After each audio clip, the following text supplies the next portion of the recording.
vorrei ringraziare a tutti per l'organizzazione di questo convegno e anche di avermi invitato. I will switch into English now because my talk will be in English, and we will now take, so to say, a few steps backwards and see when Rubens was actually in Florence, what he saw there and whom he might have met. While research on Rubens's Italian journey has long focused on the reconstruction of his stays in Rome and Mantua, there are further sojourns in Italian cities visited by the Flemish artists, which still have to be investigated more closely. One of these cities is Florence, which Rubens passed at least twice. In order to propose a new overall reconstruction of Rubens' stay in Florence, my talk aims firstly to identify social structures of the city he might have encountered during his stay there, and will then focus on the works of art copied by Rubens in Florence and on those which might have been of special interest for him. The first time Rubens got to Florence was in October 1600, as we have already heard today. Attending the wedding by proxy of Maria de' Medici and the King of France, Henry IV, the second one was in March 1603, when he was sent to the Spanish king. Both occasions make clear that he did not visit the city of Florence primarily as a painter, but as a reputable man assigned to fulfill diplomatic missions. As it seems to be the case right from the start, Rubens was not only an artist at the court of Vincenzo Gonzaga, and we need to keep in mind that he was not even the first court painter, because he had also other duties. The Duke estimated him also for his representative, diplomatic, and courtly qualities. Nonetheless, Rubens had been a page at the court of Marguerite de Laigne, where he had learned how to move in a courtly environment. Also, he was sent to Latin school, so he was highly educated and of noble descent, actually determined to assume a position much higher than that of a painter. This is probably the reason for Gonzaga's decision to take the young artist with him in his entourage in the marriage of Maria de' Medici, the sister of his own wife. The wedding, executed by procurationem as the groom Henry IV was absent, took place in Florence in early October 1600. Only in July Rubens had arrived in Italy, and Florence was hence one of his first stops there, even before Rome. When Ferdinando I de' Medici had announced the wedding to take place, he commissioned Michelangelo Buonarroti the Younger, nephew of the famous artist, to attend the wedding and to write down a description of the progress of the ceremonies.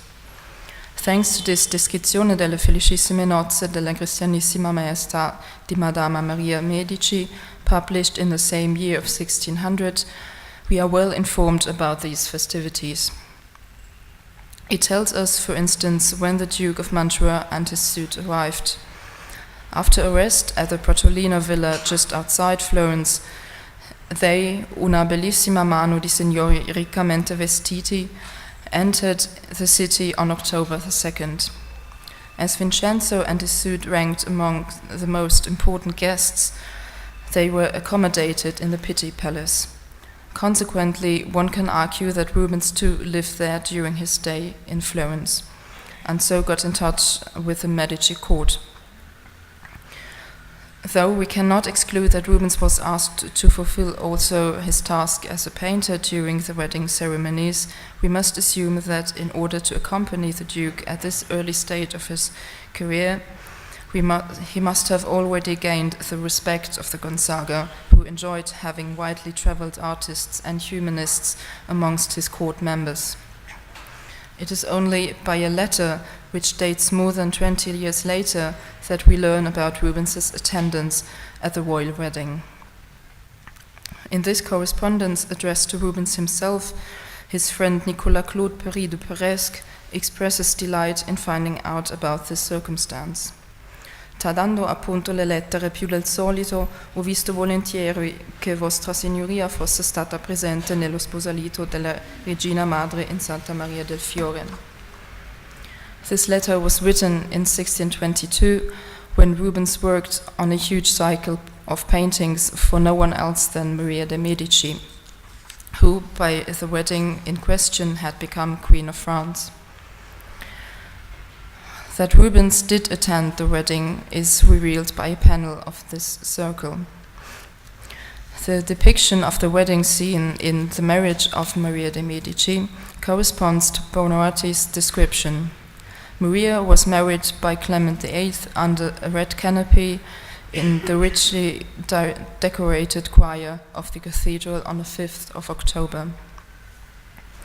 What strikes is a portrait of a young man holding a cross right behind the bride. Gazing out of the picture, he is looking directly towards the spectator. The portrait resembles the appearance of the young Rubens, as if he wanted to say, "I was there." He included his own likeness into the picture, referring to Florentine artists such as Ghirlandaio or Botticelli, who at their time put their own portraits alongside those of their customers or patrons. Rubens was not the only artist to be present at the wedding, as painters such as, for instance, Jacopo da Empoli were commissioned to paint the wedding scene, but did Rubens not fulfill the function of a painter during the wedding? For the evening of the same day was scheduled a dinner at the Palazzo Vecchio. The evening ceremony began with a ball in the Salone dei Duecento. When the ball was completed, the guests were pleased to go to the Salone dei Cinquecento, where the official dinner took place. This room had even richer decorations, mostly of rather ephemeral state, such as sugar statues. Here too, the noblest man took place under a canopy nearby the bride. The credenza, designed by Jacopo Ligozzi, was formed in the shape of a French lily and decorated with more than 200 precious works of art out of silver, bronze, and gems, many of them by Rubens's compatriot and court artist of the Medici, Gian Bologna.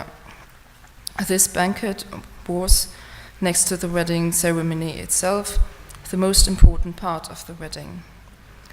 As Buonarroti describes, hundreds of guests had been invited. As a consequence, not only the Sala dei Cinquecento, which, as its name says, can hold 500 people, was used, but also the adjacent rooms. It is, again, from the already mentioned letter that we know Rubens attended this dinner as well. E mi è stato chiarissimo che Vostra Signoria m'abbia rimesso in memoria l'iride che comparve sulla tavola con quella Vittoria romana in abito di Minerva che cantò con tanta dolcezza. What Perez describes here is a performance initiated by Bernardo Buontalenti, who had organized various performances and theaters for the wedding. After dinner, Buontalenti let appear 2 carriages behind clouds of smoke. One of these carriages were directed by Juno in the clothes of the future Queen of France, alongside the goddess's symbol, a peacock. The second one was navigated by Minerva, symbolizing Maria's function as a bearer of peace. 2 panels, again from the Medici cycle, depict this scene and therefore confirm Rubens's presence at this performance. By using the image created by the performance to depict the meeting of the 2 married, he compensates the absence of Henry IV during the wedding and refers to his own attendance. The days succeeding the wedding were dedicated to musical performances, operas, and concerts in honor of the bride. They took place at various places in the city, such as the Palazzo Pitti, where Rubens probably resided, and the Teatro Mediceo in the Uffizi building. For the 8th of October, the Florentine nobleman Riccardo Riccardi, collector of coins and antique and Cinquecento art, had organized further festivities in his own estate. Even if the official festivities came to an end on the 9th of October, all guests had to attend the departure of Maria de' Medici on the 13th. They were hence a couple of days off official duty that Rubens will have used to explore the city and their works of art, and to get into contact with important personalities such as Buonarroti, Riccardi, members from the Medicean court, and other artists. Rubens was certainly not the only artist to attend the wedding. Buontalenti must have supervised the dinner performance, and it is fairly likely that other court artists involved in the preparation of the marriage, such as Ligozzi, Jacopo da Empoli, Gabriello Ughi, John Bologna, and his most important pupil Pietro Tacca, which already had relatively high status in Florence at that time, were present during the wedding events. It could be stated by correspondences between John Bologna's workshop and the Mantuan court that Vincenzo Gonzaga, after he had married Eleonora de' Medici in 1584, had developed a profound interest in statuettes by John Bologna. Shortly before the Florentine wedding, he had commissioned a cooperative artwork to him and Ligozzi. It therefore seems more than plausible that Gonzaga sent one of his court members to the artist's workshop to survey the progress of the work. Conceivably, one of these members must have been Rubens, not only because he should function as an art agent for Gonzaga in Rome, but also because he was a compatriot of the sculptor. The probably most important diplomatic mission Rubens conducted during his 8-year stay in Italy was his journey to Spain, of which we have already heard. I will make this a little bit shorter because we have already learned about it. We are informed quite well about the progress, about various letters, for instance with Annibale Chiepio.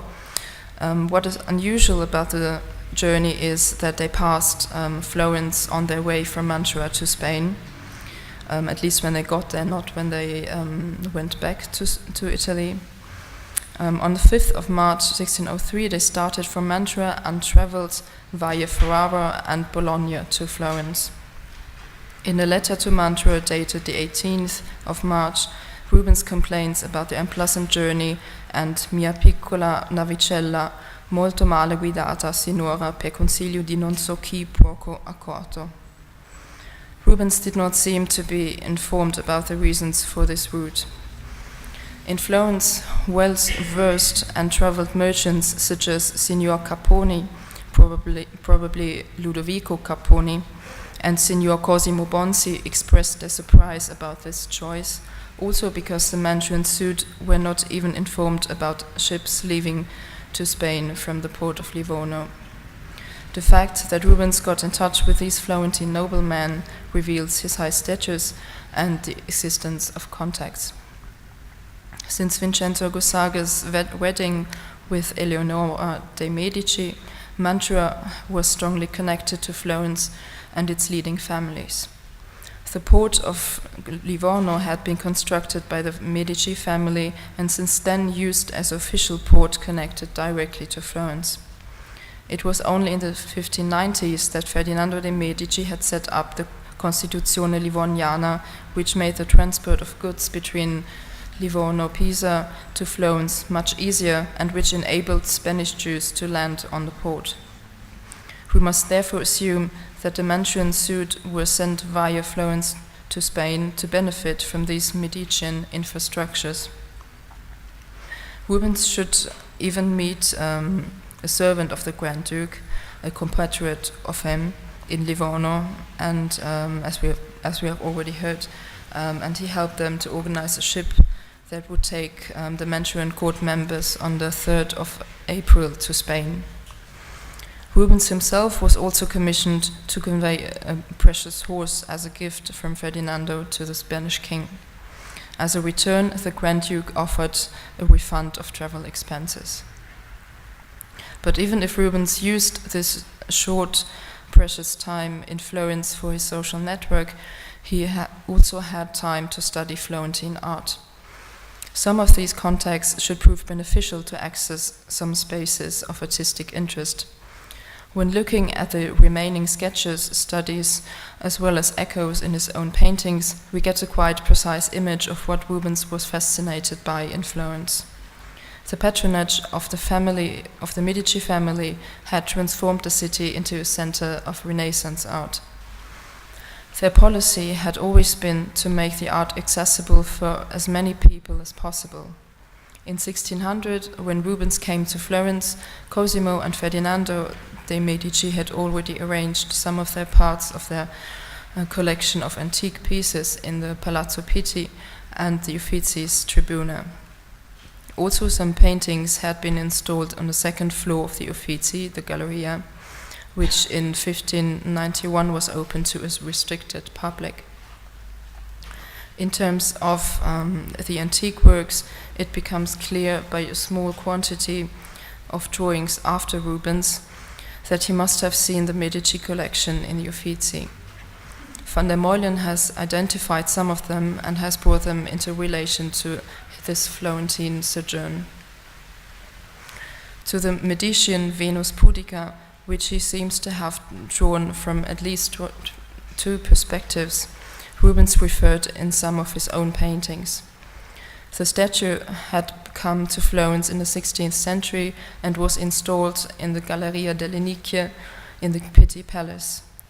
But Rubens must have also studied the antique statue of a wild boar, as well as the faun, which could probably be seen in the Tribuna of the Uffizi. In his treatise De Pueris, Rubens advised young artists to study the sleeping Cupid and Hercules killing a snake, which could both be found in the Tribuna. A painting attributed to his workshop reveals a previous study of the latter. Consequently, it was not only in Rome that Rubens studied antique sculptures, but also within the Medici collection that had been installed in Florence.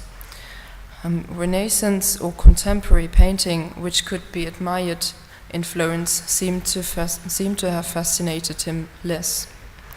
We have no reference that Rubens studied any of these works in the city, and even two drawings after frescoes by Andrea del Sarto, executed by unknown artists and retouched by Rubens, do not reveal a deeper interest of the Flemish artist in the Florentine Renaissance painting, even if he might have seen the frescoes in situ.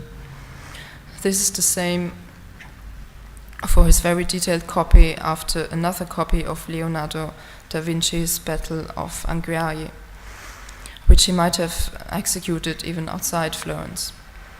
It was the twist of the different bodies that Rubens studied here, but not, for instance, the unique handling of color that Florentine Cinquecento artists had developed and which was emblematic for the city. Various drawings of Florentine works of art have been attributed to Rubens in the last decades. Some of these attributions, and this will also be the case for some of the drawings I will show, are controversial. A very important drawing, which is contemporaneously attributed to Rubens, is this study after Michelangelo's Night. As Cosimo I had delegated the administration of the new sacristy to the Accademia del Disegno in 1563, it must have been rather effortless for an artist to access the sacristy to study Michelangelo's sculptures. At the same time, he might have executed two sketches of the child from the Medici Madonna in the same sacristy, where he plays with a twist of the torso. Rubens' study of the night is precise. When he visited the new sacristy, probably in 1600, he focused mainly on the torso, its slight twist, and sought to catch the sculpture's effect. A few years later, he put the drawing on a larger piece of paper. He probably owned a small statuette of the sculptures, and he added further details alongside with two other perspectives. That Rubens transformed the Greek face of Michelangelo's sculpture into a less classical and even rather northern one is a striking detail. As Rubens did not have much time in Florence, he will not have executed many detailed drawings like this.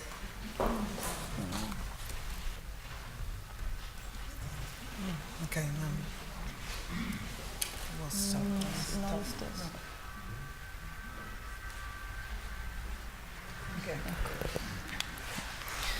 As Rubens did not have much time in Florence, he will not have executed many detailed drawings like this. A major loss, not only in this context but in general, is his sketchbook, which was destroyed by a fire in the Louvre in 1720. Rubens had enriched this book with various sketches during his Italian journey, and almost probably it would have shed light on what we saw in Florence. Another work by Michelangelo, which might have fascinated Rubens and where he might have experimented with different perspectives and lighting, is the Battle of Centaurs. The relief was practically not studied after by artists at that time, what makes the two drawings even more significant. In the early 17th century, the relief was situated in the house in the Via Ghibellina in Florence, where Michelangelo Buonarroti the Younger, who had attended and described the wedding of Maria de' Medici, lived. It is supposable that Rubens had gained access to the relief because he had got in touch with Buonarroti during the marriage. Rubens' already mentioned painting depicting the scene of this very marriage sustains the thesis of a profound interest in Florentine Cinquecento sculpture. Here it becomes clear that he saw some works of art, but could study them with his mere eyes only. At the time of the event, the choir of the Florentine cathedral held a sculpture by Baccio Bandinelli, which the sculptor had repeated in a similar way in his own tomb in Santissima Annunziata. The actual sculpture and the one in the painting vary in posture, which leads to the conclusion that Rubens made, if he even did so, not more than a quick sketch of the sculpture, or more probably he painted it from its memory. The artworks which caught Rubens' attention most during his days in Florence were the sculptures by his compatriot Giambologna. The attribution to Rubens of this drawing might be controversial, and it certainly does not depict the equestrian monument for Cosimo on the Piazza della Signoria, as claimed by some scholars, but it was certainly made after one of Giambologna's horse statues, which Rubens did see. He knew these kinds of sculptures, of which Giambologna by the year 1600 had executed various models, and Cosimo's monument had only been installed in front of the Palazzo Vecchio the year before Rubens' visit. Rubens could have seen the models in the sculptor's workshop, as well as at the wedding banquet, which was, as Buonarroti described, decorated with statuettes by Giambologna showing horses and different scenes of the labors of Hercules. Rubens should refer to Giambologna's horse studies during his journey to Spain for his equestrian portrait for the Duke of Lerma. Much later, in the late 1620s, when he was preparing a second cycle for Maria de' Medici, he refers in terms of composition to Cosimo's entry in Siena, depicted in the relief of the same equestrian statue. Even if we have no record that Rubens made a drawing from Giambologna's most impressive work in Florence, The Rape of the Sabine Woman, we can be certain that he studied it intensively. The idea that the sculpture has different perspectives was used by Rubens in The Rape of the Daughters of Lysippus, where he manifests the female body in two different ways, each of them revealing the part of the female body which is covered in the counterpart.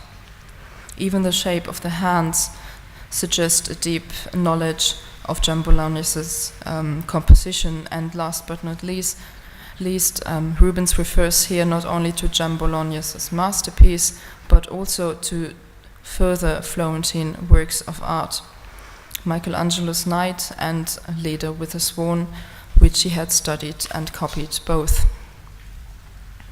To conclude, Rubens dedicated his most intense study in Florence primarily Cinquecento and contemporary sculpture. It was not the colore that was important for him there, as he had already discovered it in the works of Venetian artists, but the shape, or disegno, the strength of Florentine art. What fascinated him most were the winding bodies, and that sculptures could be seen from different points of view, an idea which he translated into his paintings. Overall, his Florentine sojourns, even if they were rather short, had a huge impact on him, not only in terms of his artistic career and his, so to say, three-dimensional understanding and handling of figures. While reconstructing Rubens's stays in Florence, it becomes quite clear that his journey to Italy generally strongly affiliates to those following a humanist tradition rather than to those aiming exclusively at copying art. Florence, as part of a lifelong journey, therefore paved the way for Rubens' succeeding artistic as well as diplomatic careers. Thank you.